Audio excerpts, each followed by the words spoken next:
What if the problem in your family isn't the lack of love, but the way you communicate with each other? I want to talk to you about the card conscious communication because I spend a lot of time working with couples, and I have to say that this is probably the most problematic thing in all relationships is the way we communicate with each other. And unfortunately, we weren't taught in school, we weren't taught by our parents, our family. And most of society doesn't communicate in a way that is responsible. We tend to be pointing to the other for our feeling bad. And I was blessed to discover nonviolent communication by Marshall Rosenberg about 25 years ago. And it completely changed my life. I came from a place of speaking in a victim way, even though I didn't even realize, because I had already done some work around being a victim and blaming. And I thought I was really expressing myself and saying I felt hurt and betrayed and abandoned. And I thought that was a feeling. But the people that spoke about nonviolent communication, they let me know that's not a feeling. When you say you feel abandoned, that's a judgment that someone abandoned you. And they were like, so when you feel abandoned, what do you feel inside of you? What is really alive in you? And I didn't know. It took me quite a while to be able to touch the real pain that was behind the thought that I was abandoned or betrayed. And when you learn about this communication, you have tools, you have a list of feelings that help you find these feelings, and you have a list of needs. Once you have found the real feeling that you're feeling when you're hurt about something or upset or angry, and you can identify precisely what you feel, that gives you an access to what it is that you really need. And once you have that, it's like, I feel this way because I need this, of course, and that makes sense. And then we can have auto-empathy and feeling. Of course you would feel that way when that need is not met. And once you have done this process of empathy, you can ask, what can I ask the people around me to help me fill that need? Something they can contribute so that that need is nourished for me. And the communication is completely different when we come from that place of having done a process on ourselves. For some, it's because in their childhood, they were brought up in a way where everyone screamed what they felt and what they needed. And that was the way. And then it passed. And Spanish families or people from the South, Brazilian maybe, they're just very passionate. And then they meet someone, usually then they meet someone that's opposite of them, and who is probably grown up in a house where nobody ever yelled, and yelling was bad, and if you yelled, you had to go to your room and calm yourself because it was not acceptable, and where people maybe didn't communicate what they really felt and needed, or maybe they did, but those are far and few in between. The families that really, at the time of our youth, had the tool to do it. So most people where there was really never arguments in the house or very quiet, it came because people didn't share what they really felt. And so it was another kind of tension, because when we don't share what's alive in us to the other, then we're not truly alive ourselves. And so somewhere in between those two, there's a middle ground, and nonviolent communication is one of the great ways to practice that and to help with kind request. The other make an effort to come closer and closer, and eventually it creates a balance between the two opposites. And you learn to speak with calm, sincerity, and love. Request rather than demands, so the other person has the opportunity to say no because they have another need that is even bigger than your need. So they can't say yes to you and honor their need, but they need to have the space to say that. So an example of that would be when I was a teacher, I had children in my room, and they were children who were more quiet, who liked to read, who liked to do Montessori kind of work.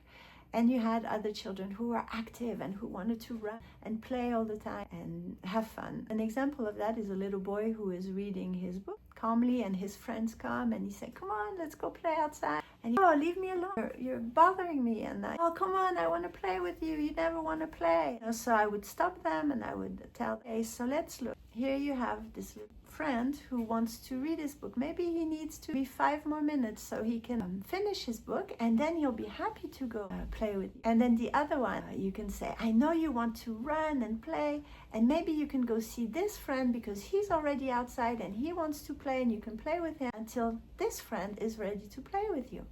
So one has the need to finish his book, to be calm a little bit longer, and the other one has the need for connection and play, and both needs are real. And sometimes they have it at the same time, and it creates conflict. So if we can say, I first need to take care of my need before I can help feed your need, then everybody wins. This is what I wish for all the people, that we can really learn to speak our truth, be authentic, be aligned with our deepest needs, and communicate them with love, with kindness, with space for the other one to say no. And if that's the case, then we find another way to meet our need. Like I said, the little boy could go play with someone else in the garden until his friend that he wanted to play with is ready to play with him. For us adults, it could be if there's too much noise in the house and the people are not able to stop because maybe one of the kids is a musician and he needs to practice, and you have a headache. And it's not the moment. They can't stop right now because tomorrow is the show. And then you have the choice. I need to leave the house for a little while and go by the river, go in nature for a little bit and get some peace, because right now it's not peaceful in the house. There's many options once we identify what the need is underneath our emotions. Sometimes when we don't have these tools, we can get triggered with something very small that our partner says or someone says to us, and we react. We don't even know why we react this strong. Most of the time it's because we have something that tone of voice or the word that was used reminded us of something that happened in our childhood. And that thing, we haven't let it go yet. We have brought conscious to it and healed maybe the tears that we weren't able to cry at the time, or the anger or the fear. And so we will react to our partner violently, and our partner will, oh, what's the matter with you? That wasn't nothing. Why do you react that way? And so in my work, I will often ask people to go do a connection with their inner child and see why they were triggered that way, and release whatever needed to be released at the time that didn't have the space to be released. So conscious communication is how we speak, listen, repair, and remain connected to the other while we communicate when it matters most. Because when you are parents, your children, they're not gonna listen to your words. A little child is like a sponge. He's going to absorb everything in his environment, and most what you do and not what you say. So if you speak in a way that is not conscious, then your children will do the same.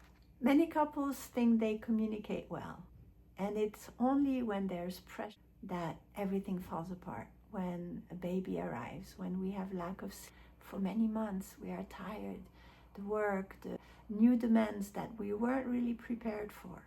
This continues to build and build until we're just exploding to each other. Because these explosions, little by little, kill the love. We can choose love or we can choose fear. So this card is going to invite you to some agreements with each other as a couple, so you can become better partners and eventually better parents and better altogether. So we agree that communication is much more than what we say. It is how we say it, when we say it, what's in the energy, that, and everything that we leave unsaid. Noticing our patterns honestly and engaging us in learning how to do it differently. We choose connect over being right, because most of us want to be right. It's our ego, it's our survival. We think if we're wrong, we're going to die somehow. The heart connection is stronger than any righteousness you may have. We agree that when the energy, the tone rises, that we stop, that we take a breath, that we come back to ourselves, that we see what is going on with us, and so we can learn to communicate in a kind of, even if it takes a little bit later. One of the things I recommend is you don't just, okay, stop, I don't like the way you're talking right now. It's more to say, I'm starting to feel really uncomfortable and I need pause, a break, and I'll come back in 20 minutes, or we can continue this conversation in an hour or tonight. Give back a time when you are ready to continue. Leaving the in the middle of a communication and stopping the communication with letting them when you will be available to continue the conversation can be really hurt and fearful for the other. So some questions you could ignore is, how do I speak when I am calm and peaceful? And how do I speak when I am stressed, fearful, annoyed? What did communication look like in my home when I was growing up? How did they handle conflict? What did I absorb from that? What patterns may I still be carrying, even though I said, oh, I would never do that. I would never be like them. I want to be different. How are you to not be like that? Are we willing to pause after a conversation has escalated? Or do we continue pursuing the person? You have to listen to me. Don't leave. Do we give them the space to also calm themselves down?